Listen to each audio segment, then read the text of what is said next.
Date कितना है? 12 अप्रैल ना।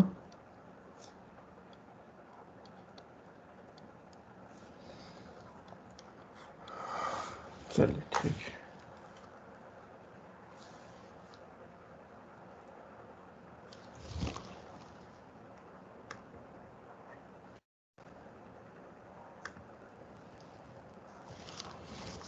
आप लोग फिबोनाची सीरीज पर आवाज ठीक है मेरी?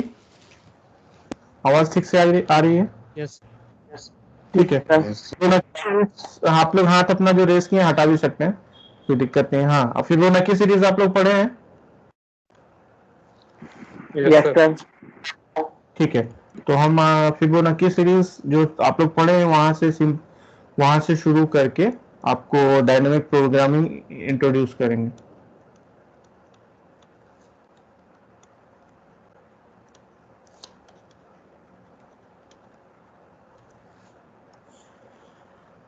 ठीक है। सो फिबोनाची सीरीज में क्या होता है कि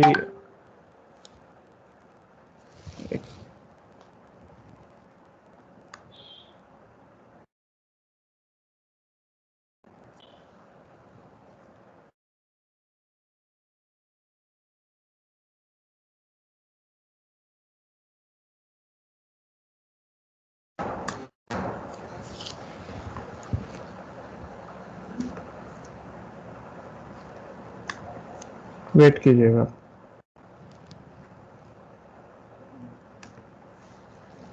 हैंग करिए।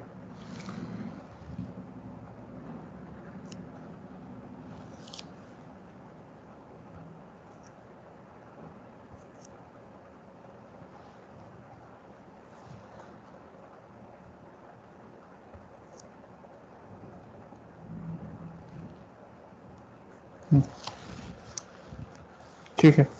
सो एक सीरीज है, सीरीज आप लोग पढ़ चुके हैं हाई स्कूल में। सो सीरीज का जो फर्स्ट एलिमेंट है उसको F0 से लिखते हैं, that is 1। Second element F1 से लिखते हैं, ठीक है, दैट इज 2। और सीरीज ऐसे डिफाइन करते हैं कि अगर आपको nth टर्म लिखना है तो वो प्रीवियस दो टर्म का समेशन होता है, Fn-1 प्लस Fn-2। ठीक है। सो सीरीज में जैसे, सॉरी, ये भी 1 होगा, F1 भी 2 होगा, ये 2 नहीं होगा। थोड़ा सिस्टम मेरा हैंग कर रहा है, वेट।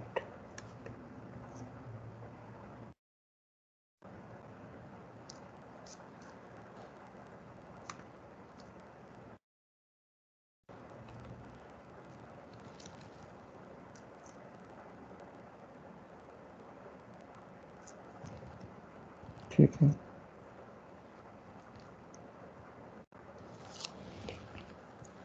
एक मिनट होल्ड कीजिएगा। बहुत सारा चीज ओपन है ना, इसलिए सिस्टम हैंग कर रहा है, हम क्लोज कर लें। मेनली वेब ब्राउजर का ही इशू होता है, बहुत ही स्पेस लेता है। चलिए क्विट हो गया। ठीक है, Fibonacci series problem F01 F1 2। ठीक है, सीरीज के ये 1 होगा ना।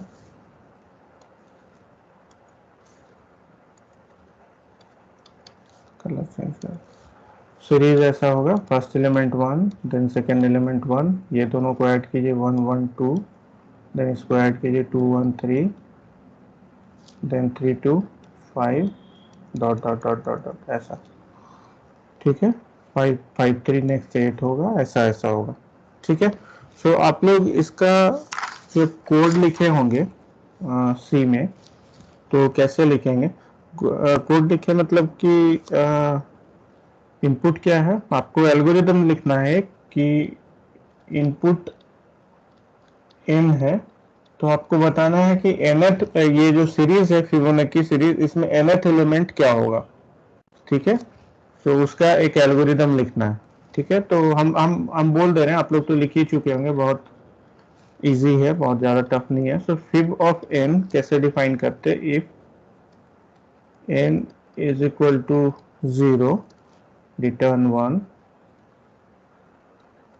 1, मतलब n का वैल्यू n का वैल्यू 0 है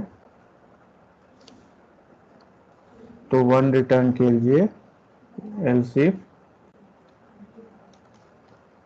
अगर n का वैल्यू 1 है देन अगेन रिटर्न कीजिए 1। ठीक है, ये फर्स्ट दो एलिमेंट। एल्स सर हाँ सर फेबुनिची सीरीज शायद 0 से शुरू होता है। 0 से शुरू होता है। ठीक है, यस तो सर। हम जो सीरीज यूज कर रहे हैं उसको समझिए 1 से ही शुरू कर रहे हैं। 1 से रहने दीजिए। ठीक है, इसको 1 से ही रहने दीजिए। जो ठीक है, इसका नाम चेंज कर दीजिए, कुछ और नाम दे दीजिए, बट समझिए 1 से ही हम शुरू कर रहे हैं। 1 1 देन अब बोल रहे हैं कि फर्स्ट एलिमेंट 0 होगा, देन 1 होगा, देन 2 होगा। मतलब उससे ज्यादा फर्क नहीं पड़ेगा हमको।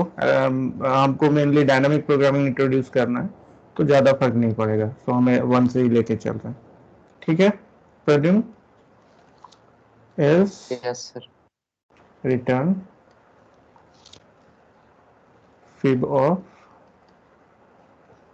n minus 1 plus fib of n minus 2। ठीक है, अब बताइए इसमें कोई डाउट है किसी को? ये क्लियर है ना? ऐसा ही होता है।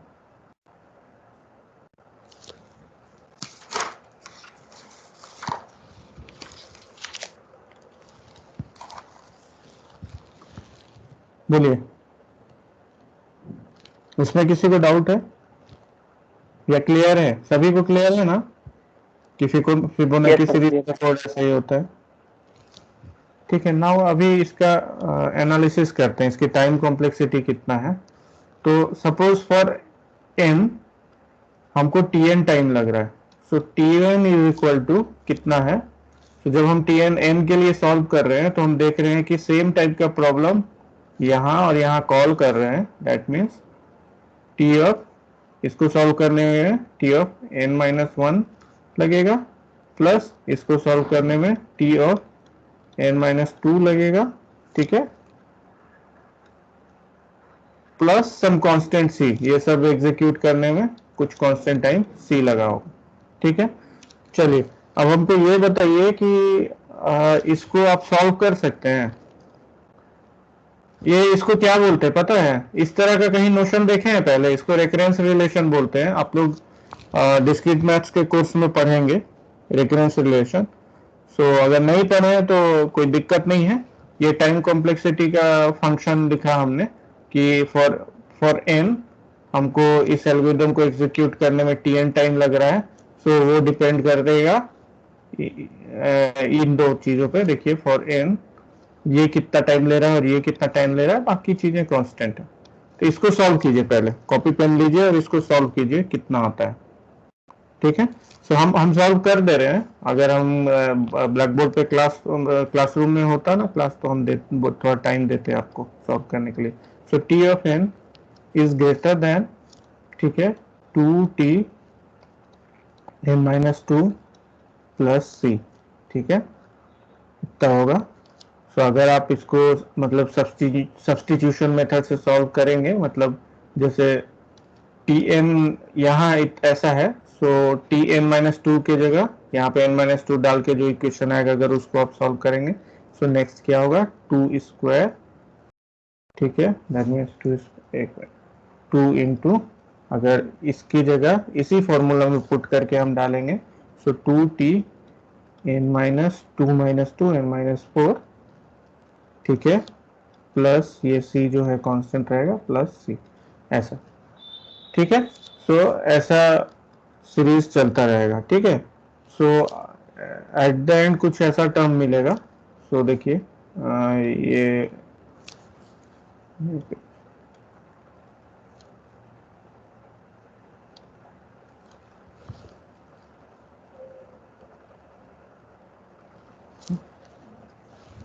ठीक है, सो ये एट द एंड कुछ ऐसा मिलेगा कि ये c होगा,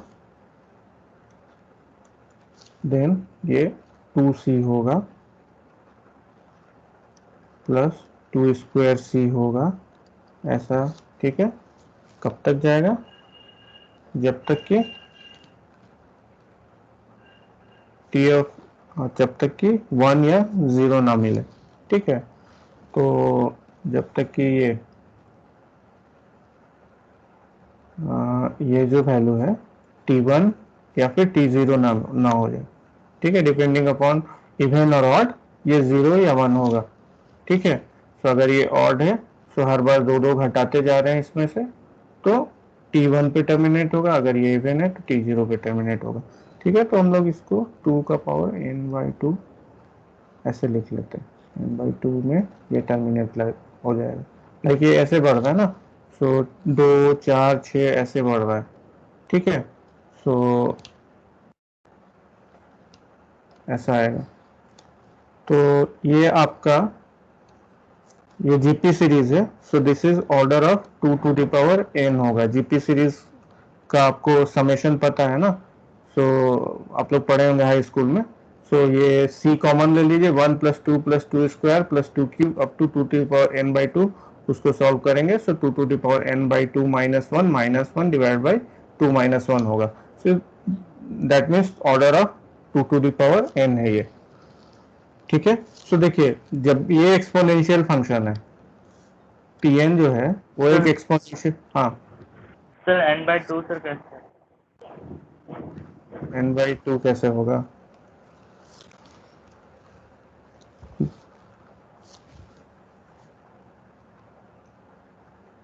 अच्छा ठीक है, ये 2 4 देन 6, ओके, हाँ n/2 कैसे होगा, राइट क्वेश्चन। n/2 नहीं होगा, मे बी डिफरेंट है, तो इसको सॉल्व कीजिए। इसको सॉल्व कीजिए, कितना आता है। ये टर्मिनेट कब करेगा? जब यहाँ पे जो एलिमेंट है n, सो ये एपी सीरीज है ना, so 2 4 6 8 up to, suppose k term कितना होता है ये निकालते हैं। सो k टर्म कितना होगा बोलिए, इस एपी सीरीज का k टर्म क्या होगा, बोलिए।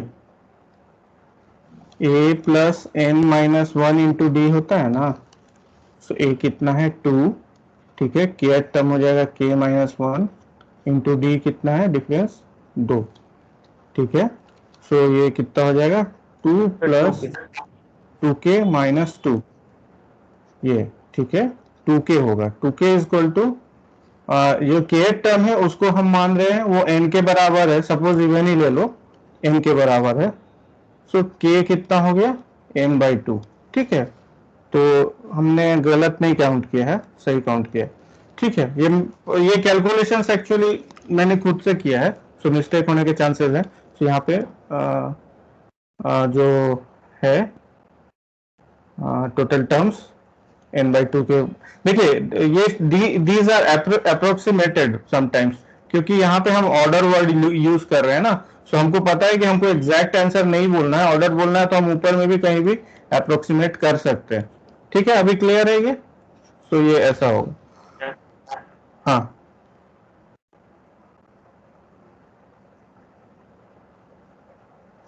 बोलिए। क्लियर है? हाँ ठीक है, नाउ ठीक है। अभी देखिए, सो ये एक्सपोनेंशियल, इसका सॉल्यूशन, मतलब ये जो फिबोनाची सीरीज है, अगर हम डायरेक्ट इसको फॉर्मूला से सॉल्व करते हैं तो इसका सॉल्यूशन एक्सपोनेंशियल होता है, जो काफी कॉस्टली है, ये बहुत कॉस्टली है, ठीक है। अगर मतलब फंक्शंस जैसे हम जानते हैं polynomial function an² + bn + c, या फिर ये क्वाड्रेटिक है, so an⁴k + b⁴k - 1 dot dot dot up to some constant, last time a1 दे दीजिए, a2 दे दीजिए, लास्ट टाइम कुछ होगा।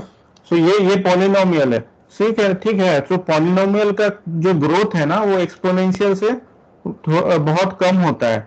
आपने क्वाड्रेटिक इक्वेशंस का देखा होगा, कुछ ऐसा ग्राफ होता है, ठीक है। और अगर इसको आप ड्रॉ करोगे तो इसका ग्राफ जो है और इसका ग्राफ, इसमें बहुत फर्क लगेगा। इसका मतलब एक्सपोनेंशियल ग्राफ जो है ना कुछ बहुत स्टीपर होता है इसका। सो ये बहुत कम समय में ना कोई भी पॉलिनोमियल फंक्शन को बीट कर जाएगा। ठीक है, so for a particular value of n एक आपको ऐसा n मिलेगा, एक ऐसा n मिलेगा जिसके बाद से ये फंक्शन बड़ा होता चला ये फंक्शन कोई भी पॉलिनोमियल से बड़ा होगा और हमेशा ही उसके बाद बड़ा रहेगा। आप लोग जब एसिम्प्टोटिक म्यूटेशन को का थ्योरी पढ़ोगे तो आपको ये चीज पता लगेगा जो हम अभी बोल रहे हैं एक्चुअली। सो एज्यूम कर लीजिए अगर नहीं पता है तो कि ये एक बहुत बड़ा फंक्शन है, ठीक है, रिलेटिव टू ऑल पॉलिनोमियल्स।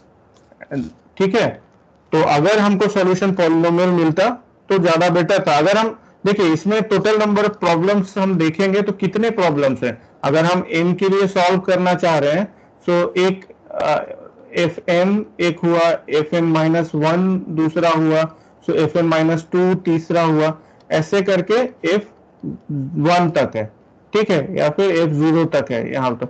तो टोटल नंबर ऑफ प्रॉब्लम्स हमारे n माइनस वन ही, सॉरी n प्लस वन है total number of problem. But जब हम इसको डायरेक्ट रिकर्सिव फॉर्मूले में डालते हैं सॉल्व करने के लिए तो इसका सॉल्यूशन जो है एक्सपोनेंशियल होता है, जबकि प्रॉब्लम स्पेस पॉलिनोमियल ही है। सो इसका मतलब हम इसको बेटर कर सकते हैं।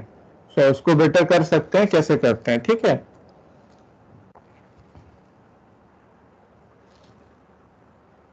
सो जो हम बोल रहे हैं उसको लिख लेते हैं एक बार। टू सॉल्व fn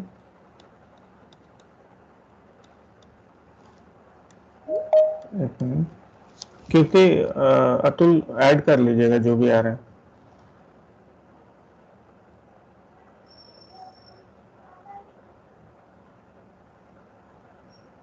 ठीक है अतुल, ओके सर। हाँ ऐड कर लीजिएगा। To solve fn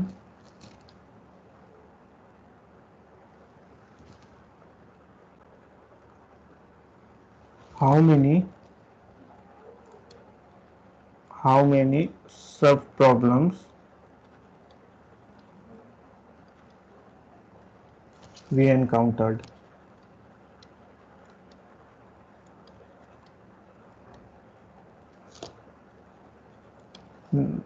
f0 f1 f2 dot dot dot fn minus one. ठीक है, इतना ही। ठीक है, सब प्रॉब्लम्स यहाँ एक्चुअली यहाँ ऐसे लिखे हैं ना, तो यहाँ पे ऐसे लिख दीजिए f0 f1 f2 ऐसे। ठीक है, सो सब problem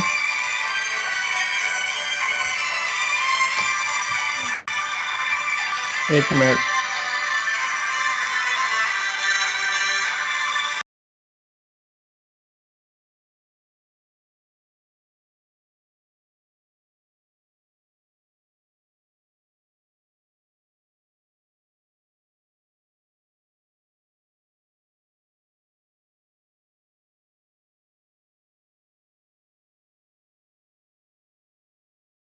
call me after 1 hour. I'm a bit busy now. Okay, bye. Yeah. ठीक है, so सब प्रॉब्लम स्पेस इज लीनियर। ये सब टर्मिनोलॉजी धीरे धीरे आप लोग यूज करने लगोगे। सब प्रॉब्लम स्पेस मतलब टोटल नंबर ऑफ सब प्रॉब्लम। सो सब problem space is linear in n, but the complexity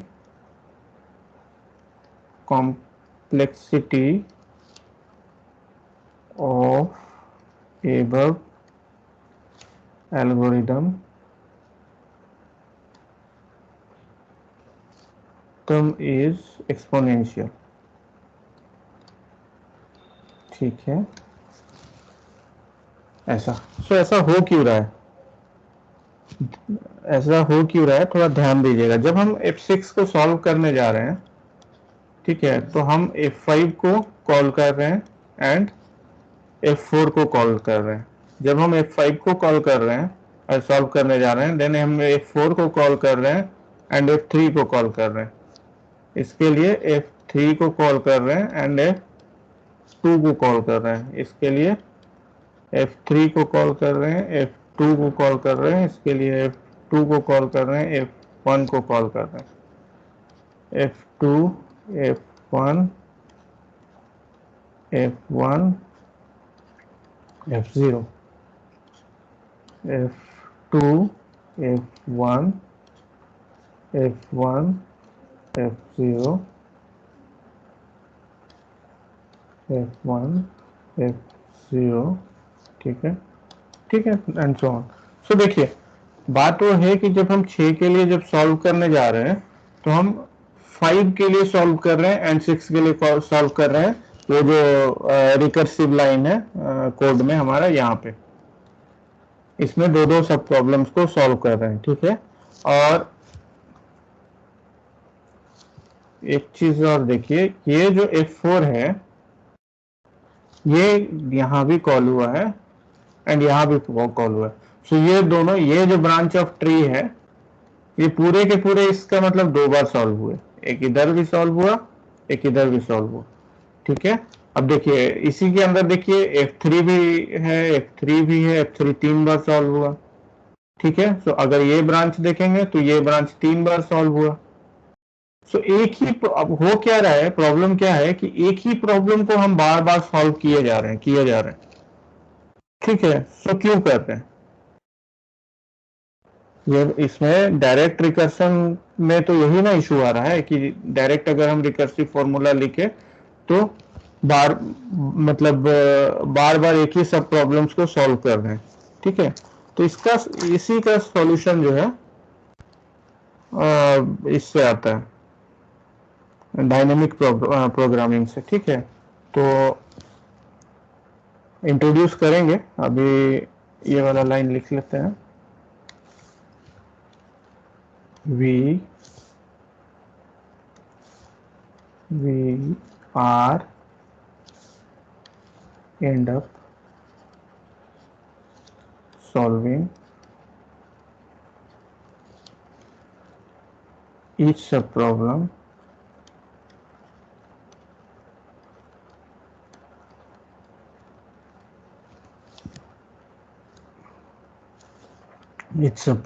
many times,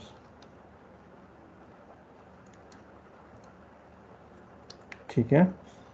we are end up solving each subproblems many times।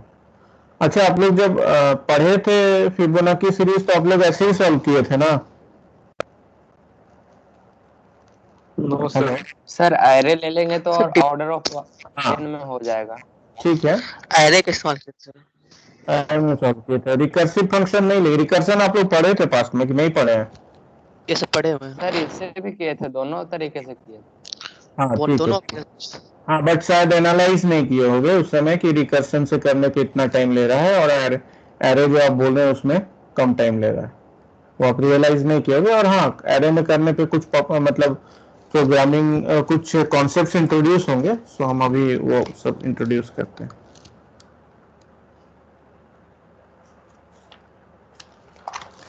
So now we can solve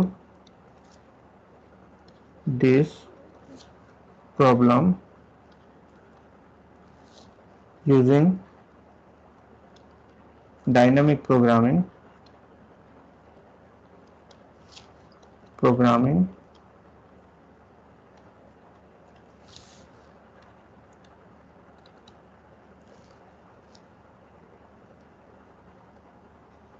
for better time complexity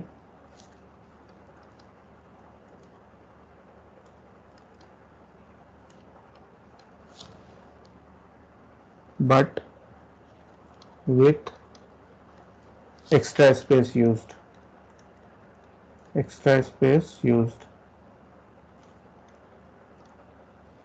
ठीक है।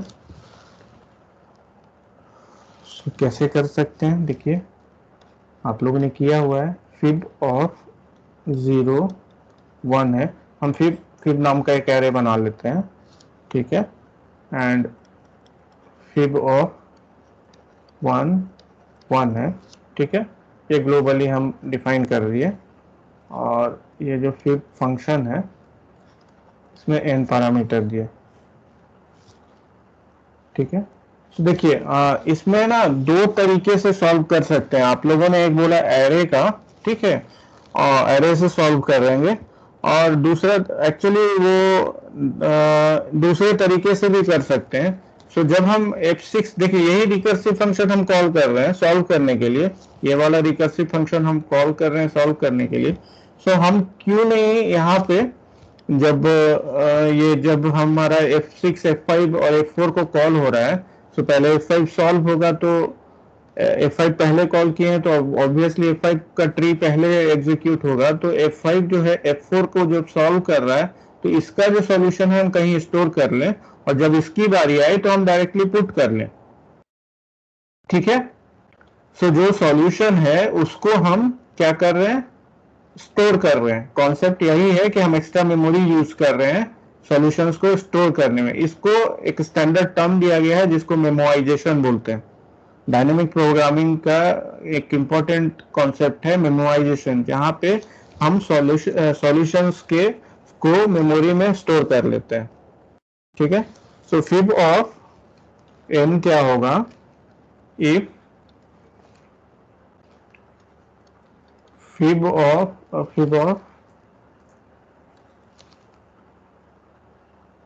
if fib of n is not equal to 0, ठीक है। मतलब हम क्या किए हैं कि फिब को इनिशियलाइज कर दिए हैं सारे को 0 से, ठीक है।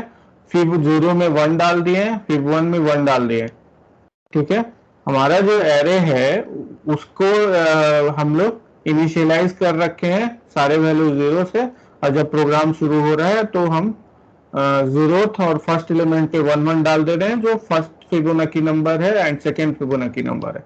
तो if fib of n is not equal to 0, then क्या करना है, फिब ऑफ n अगर 0 नहीं है इसका मतलब क्या है कि ये फिब ऑफ n सॉल्व हो चुका है। पहले क्या रिटर्न करेंगे, फिब ऑफ n रिटर्न कर दीजिए। हमको ये ट्री सॉल्व करने की, ये फिब ऑफ n सॉल्व करने की जरूरत नहीं हुई। एल्स क्या करेंगे, f is equal to fib of n minus 1 plus fib of n minus 2। इसको सॉल्व कर दिया मैंने, ठीक है। और जब सॉल्व कर दिया सॉल्यूशन हमारा इसमें आ गया, इसमें आया तो हम इसको स्टोर कर लेंगे अभी कि फ्यूचर में हमको जरूरत हो। So fib of n is equal to f, ठीक है, एंड रिटर्न f, ठीक है। ये हो गया आपका रिटर्न, डबल डॉट नहीं सेमीकोलन होता है शायद, सी में सेमीकोलन होता है, सेमीकोलन लीजिए, ठीक है। सो ये आप यूज कर सकते हैं, इसकी कॉम्प्लेक्सिटी फिर रिड्यूस हो जाएगी, इसकी कॉम्प्लेक्सिटी लीनियर आ जाएगी, क्योंकि हम लीनियर हमारा प्रॉब्लम सब स्पेस लीनियर है, तो हम फंक्शंस को लीनियर टाइम से देख रहे हैं।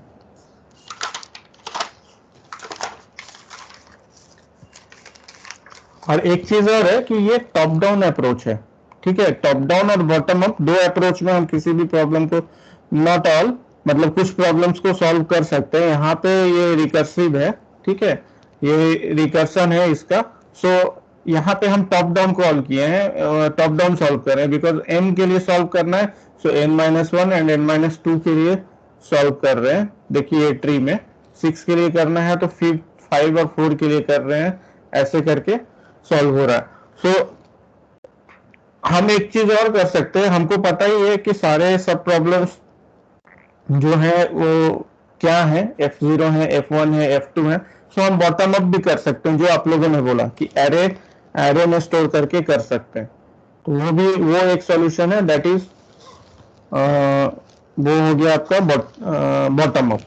So this technique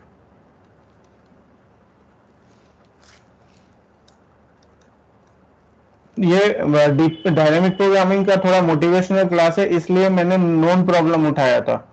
Fibonacci series का आप लोग सिलेबस में देखोगे तो फिबोनाची सीरीज भी दिया हुआ है डायनामिक प्रोग्रामिंग के केस में। सो सिलेबस डिजाइन करते वक्त ये ध्यान दिया गया था कि जो नोन कॉन्सेप्ट है वहां से थोड़ा सा उठा के अगर समझाया जाए तो थोड़ा आसान होता है। This technique of remembering previous computed solution और वैल्यू जो बोलिए जो बोलना है बोलिए value is called memorisation is called its not memorisation memorisation memorisation ठीक है।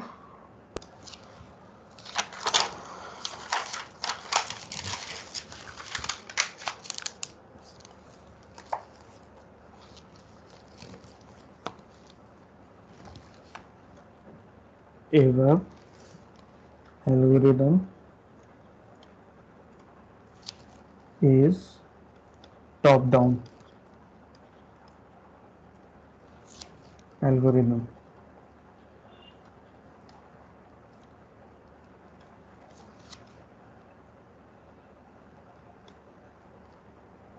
we can design bottom up as well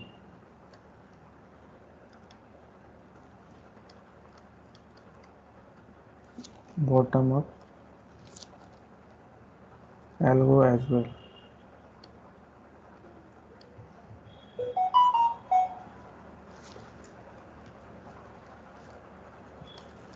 ठीक है। सो ये वाला एल्गोरिदम आप लोग कर चुके हैं पहले शायद। फिब और एन करना है तो क्या करना है आपको उसका जो एरे है फिब ऑफ 0 में 1 डाल दीजिए फिब ऑफ 1 में 1 डाल दीजिए for j equal to 2 to n आप लोग शायद यही बोल रहे थे fib of j is equal to fib of j minus 1 plus fib of j minus 2 return fib fib fib of n ठीक है। सो टाइम कॉम्प्लेक्सिटी ये जो है बाकी दोनों जो है इसका टाइम कॉम्प्लेक्सिटी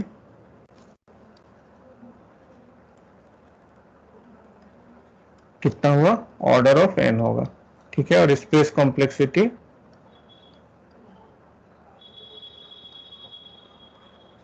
भी ऑर्डर ऑफ n होगा। कैसे कैसे बताइए देखिए एक सिर्फ एक फॉर लूप यूज हो रहा है 2 to n में सो ऑर्डर ऑफ n चल रहा है ठीक है। बाकी और इसके अंदर कोई नेस्टिंग नहीं है बाकी ये सब कांस्टेंट टाइम ले रहा है। सो ये फॉर लूप की वजह से इसका टाइम कॉम्प्लेक्सिटी इतना हुआ और ये स्पेस यूज कर रहा है ऑर्डर ऑफ n जो एरे जो है वो 0 से लेके n तक जो स्पेस है उसको यूज कर रहा है इसलिए ये ऑर्डर ऑफ n है ठीक है। आगे हम लोग बहुत सारे प्रॉब्लम्स देखेंगे जहाँ स्पेस कॉम्प्लेक्सिटी ज़्यादा होगी और ज़्यादा होगी तो फिर उसके बाद देखेंगे उसको कैसे करना है। तो थोड़ा सा डायनामिक प्रोग्रामिंग के लिए नोट्स लिख लेते हैं। ये मोटिवेशन था कि कैसे यूज करते हैं। सो इसमें एक पॉइंट इसमें देखिए मोस्टली हम 2-3 चीज़ें अभी नहीं किए हैं लिखे हैं जैसे ऑप्टिमल सब स्ट्रक्चर एक पॉइंट आएगा ये समझा तो देते हैं आपको। देखिए ऑप्टिमल या फिर नेक्स्ट जो है रॉड कटिंग एल्गोरिथम उसमें ऑप्टिमल सब स्ट्रक्चर दिखाएंगे आपको तो ज़्यादा अच्छा लगे। सो रिकर्सन वाली चीज़ें आप लोग अच्छे से कर लीजिएगा ठीक है। रिकर्सन वाली चीजें अच्छे से कर लीजिएगा। Dynamic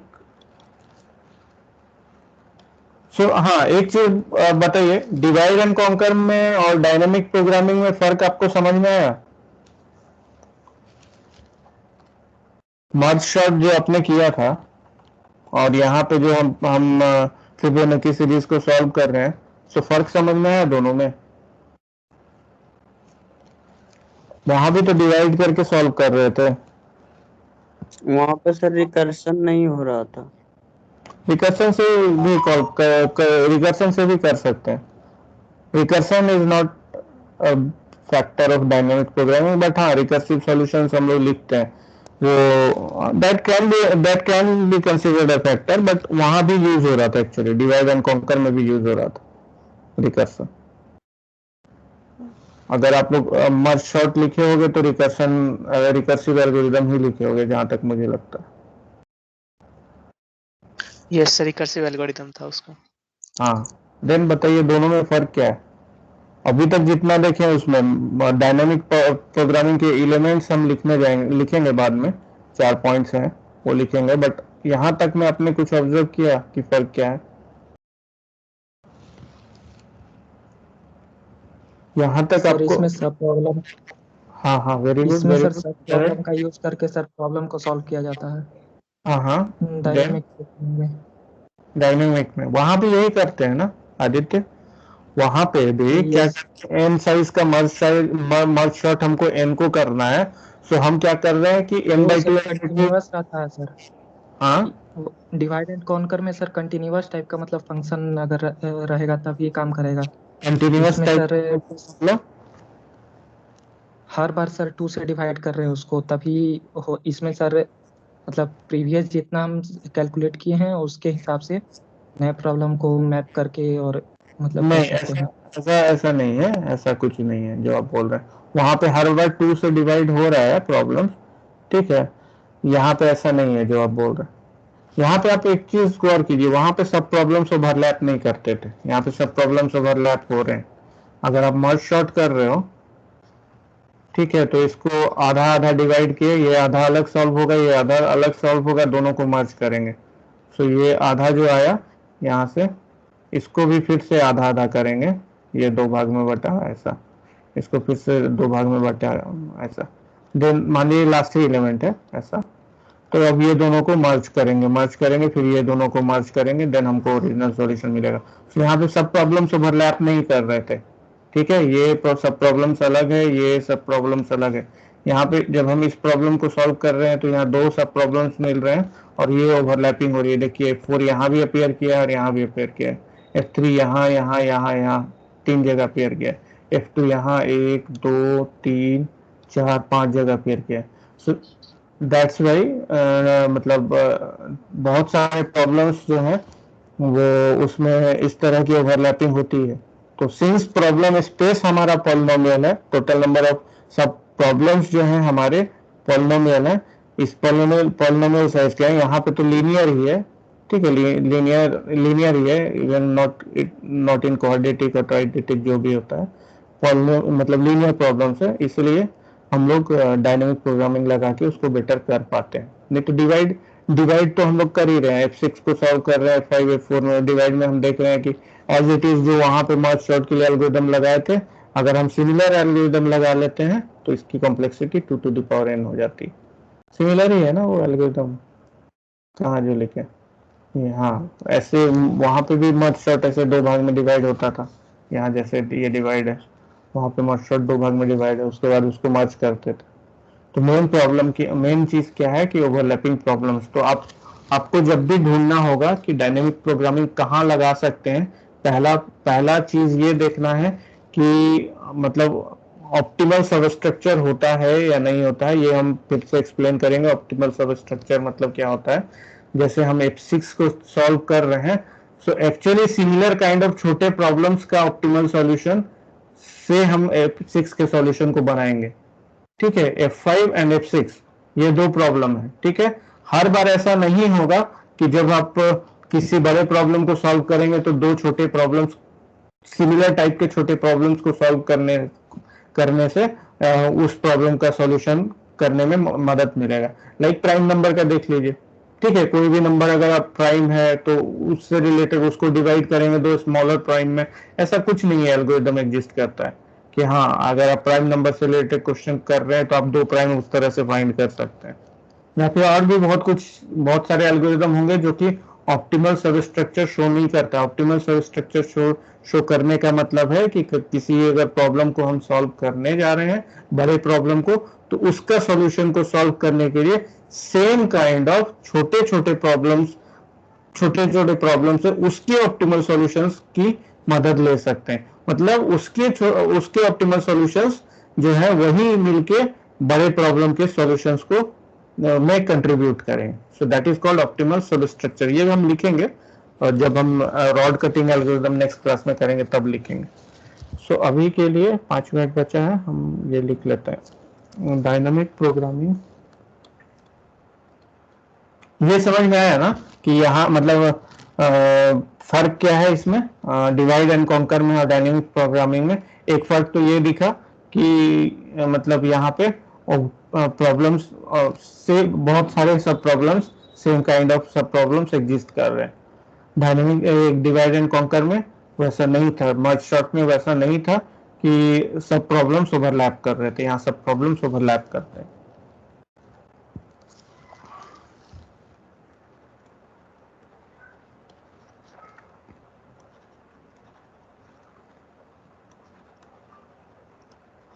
Dynamic programming like divide and conquer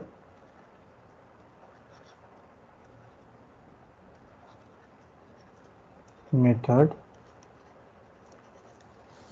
solve problem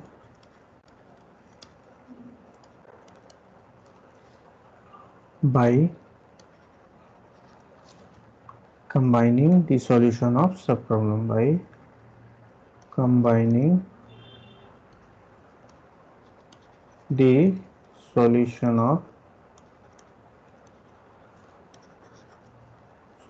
of subproblem। देखिए ये जो है ना डायनामिक प्रोग्रामिंग वाला जो एरिया है, मतलब जिस पे जो डायनामिक प्रोग्रामिंग पे जो भी कोडिंग असाइनमेंट्स या जो भी चीज़ें हैं, आप लोग थोड़ा सा इस पे ध्यान दीजिएगा, क्योंकि हम पिछले 8-10 साल में देख रहे हैं कि जितने भी बड़ी कंपनीज है लाइक गूगल हुआ या माइक्रोसॉफ्ट हुआ, उनके कोडिंग के असाइनमेंट्स में आपको डायनामिक प्रोग्रामिंग रहते ही हैं। और जब हम एमटेक में थे तो भी उन्होंने डायनामिक प्रोग्रामिंग ही पूछा था।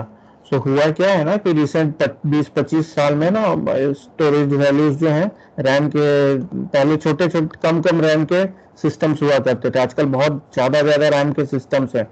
सो इन उतना रैम के सिस्टम होने की वजह से हम जो मेमोरीज हैं वो हम ज़्यादा से ज़्यादा यूज कर सकते हैं। सो इसीलिए ना टाइम और किसी ने शुरू में बोला था टाइम और स्पेस ट्रेड ऑफ, जब आप स्पेस ज्यादा यूज करने लगोगे ना, सो उसकी टाइम आप प्रोग्रामिंग की टाइम कॉम्प्लेक्सिटी कम कर सकते हैं। सिंस पहले स्पेस कॉस्टली था तो मोस्टली पहले जो भी लोग कोडिंग करते थे स्पेस को कंसीडर करके करते थे। आज के टाइम में स्पेस थोड़ा सस्ता हो गया है, इजिली अवेलेबल है, तो बहुत सारे जगह पे ना डायनामिक प्रोग्रामिंग जो है इम्प्लीमेंटेड है एक्चुअली। आप फेसबुक हो गया या गूगल हो गया, इन लोगों के जो इवन गूगल के सर्च इंजन में भी हमको लगता है यूज होगा, बहुत जगह पे ये लोग यूज करते हैं। तो एक साइट है, आप लोग कॉम्पिटिटिव कोडिंग में एक्टिव हैं तो SPOJ करके एक साइट है, कभी देखा है आपने?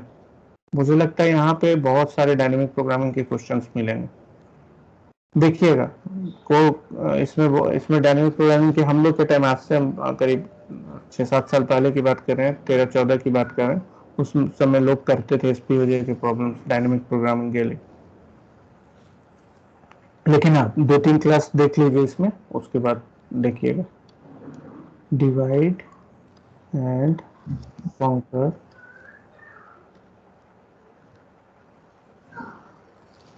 Partition problem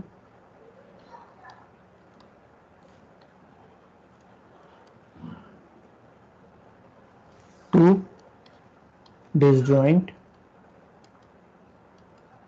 subproblems।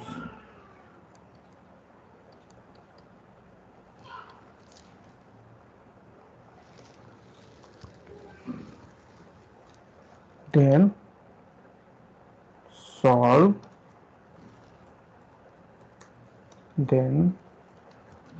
subproblem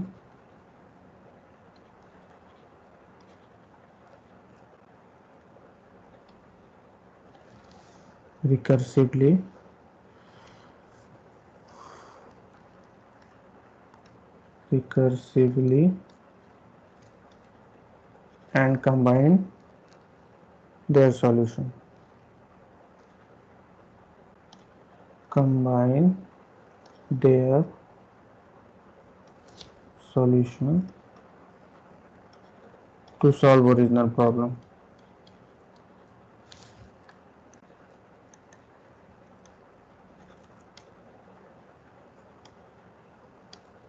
ठीक है, डीपी शॉर्ट फॉर्म में लिख रहे हैं, ठीक है, डीपी डायनेमिक प्रोग्रामिंग को डीपी लिख रहे हैं.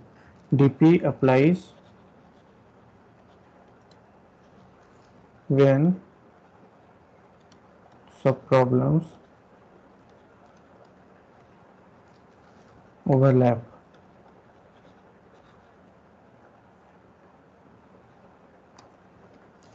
Idea is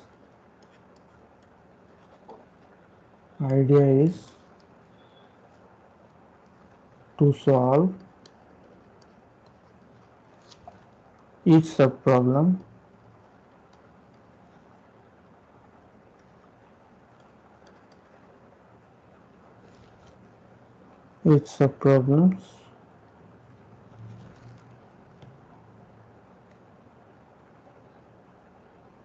once and store it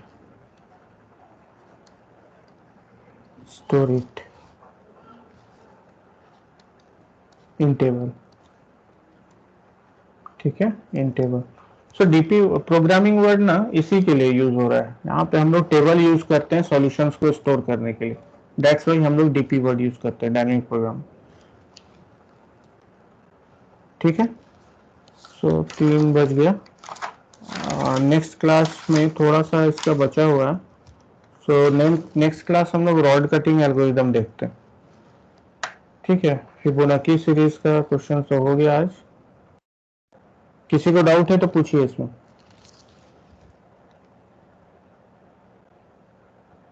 किसी को डाउट है? सर हाँ, सर टॉप डाउन अप्रोच और बॉटम अप्रोच सर कब यूज करते हैं, मतलब किस केस में बॉटम और किस केस में टॉप डाउन? क्या सर बॉटम अप्रोच और टॉप डाउन अप्रोच सर दोनों किस किस केस में यूज कर सकते हैं? किस मतलब केस? जहाँ टॉप डाउन. देखिए यस सर.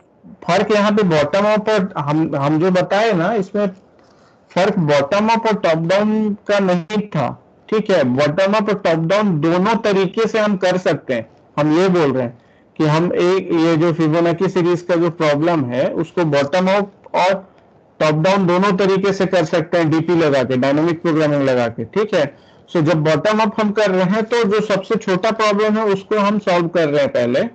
ठीक है, और उसके बाद उसको स्टोर करते चले जा रहे हैं और बड़े प्रॉब्लम में बड़े प्रॉब्लम तक रीच कर रहे हैं. और जो मतलब टॉप डाउन था उसमें क्या कर रहे हैं कि बड़े प्रॉब्लम को सॉल्व करने के लिए रिकर्सिवली छोटे प्रॉब्लम्स को कॉल कर रहे हैं, और जब जो सॉल्व हो जा रहा है उसके बाद उसको स्टोर करके रख ले रहे हैं. ठीक है, जब जैसे जो सॉल्व हुआ उस हिसाब से उसको स्टोर कर रहे हैं. उसमें हम ये नहीं है कि मतलब हमेशा सॉल्व करते चले जा रहे हैं, मतलब सारे प्रॉब्लम. हाँ, आपका क्वेश्चन का आंसर हम ऐसे दे सकते हैं कि कब बॉटम अप कब टॉप डाउन यूज करेंगे, मतलब बेनिफिट कब मिल सकती है.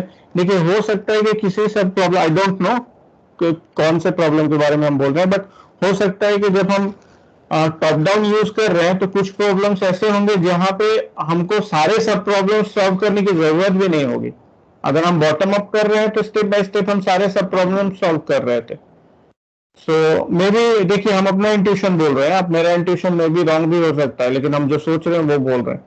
तो जब हम टॉप डाउन करेंगे तो हो सकता है कि सारे सब प्रॉब्लम्स कॉल ही ना हो उस पर्टिकुलर प्रॉब्लम को सॉल्व करने के लिए, तो मेरा स्पेस बच जाएगा.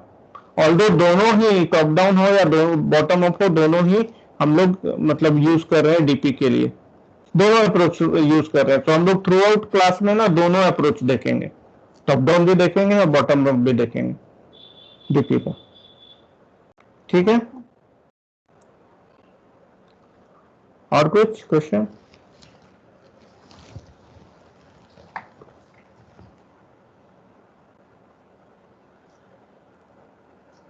अभी क्या है, कोई अभी कौन सा क्लास है? COA का है। हाँ ठीक है, ठीक है, जाइए अटेंड कीजिए।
चला गया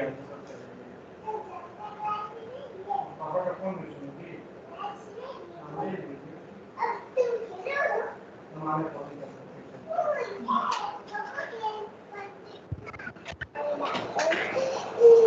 लैपटॉप में रुक जा 1 मिनट।